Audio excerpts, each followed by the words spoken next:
Assalamualaikum warahmatullahi wabarakatuh. Halo teman-teman semua, perkenalkan saya Efriyatul Hasanah. Di video pembelajaran kali ini, kita akan bahas salah satu materi penting dalam akuntansi syariah, yaitu akuntansi murabahah. Yuk kita pelajari sama-sama. Setelah mengikuti pembelajaran ini, teman-teman diharapkan mampu mencatat transaksi dan penyusunan laporan keuangan syariah secara profesional dan etis.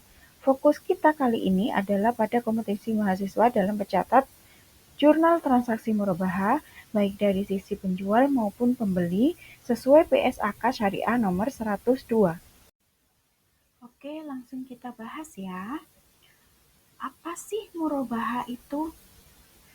Nah, secara sederhana, murabahah adalah jual beli di mana penjual menyampaikan secara jujur harga beli suatu barang, lalu menambahkan margin keuntungan yang disepakati bersama pembeli. Nah, transparansi adalah kunci utama dalam akad ini, jadi tidak boleh ada yang ditutup-tutupi. Ada beberapa karakteristik penting dari akad murabahah. Pertama, penjual harus mengungkapkan harga pokok barang dan margin keuntungan secara terbuka. Kedua, pembayaran bisa dilakukan tunai, ditangguhkan, atau dicicil.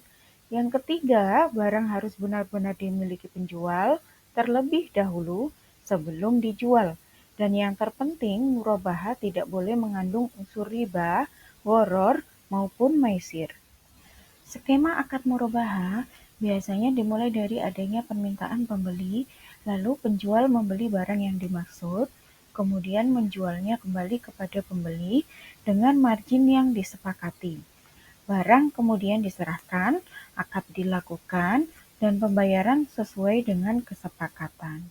Terdapat dua jenis murabahah. Yang pertama, murabahah biasa, yaitu barang memang sudah dimiliki penjual sebelumnya. Yang kedua, murabahah lil amil bil asyirah, yaitu penjual membeli barang atas permintaan pembeli terlebih dahulu.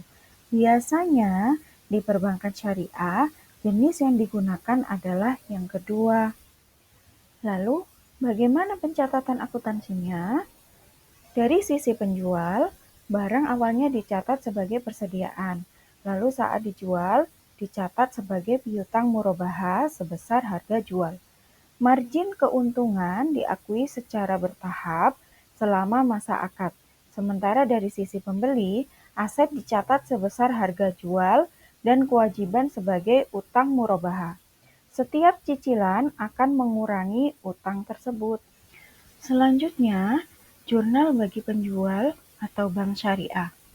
Saat membeli barang dari pemasok, persediaan murabahah pada kas atau utang dagang. Kemudian saat menjual barang kepada nasabah, jurnalnya piutang murabahah pada persediaan murabahah dan pendapatan margin tangguhan. Pada saat setiap periode, ya, jurnalnya pendapatan margin tangguhan pada pendapatan margin yang diakui. Nah, kalau bagi penjual ya atau nasabah, saat setelah menerima barang, jurnalnya aset tetap atau persediaan pada utang murabahah. Nah, pada saat pembayaran cicilan, jurnalnya utang murabahah pada kas. Mari kita lihat studi kasus berikut. Nasabah A ingin membeli laptop dan mengajukan pembiayaan ke bank. Kemudian bank membelinya seharga 10 juta dan menjual kembali ke nasabah dengan margin 2 juta. Jadi, harga jualnya menjadi 12 juta yang akan dibayar dalam 12 bulan. Dengan studi kasus ini, kita akan buat jurnal akuntansinya dari kedua sisi.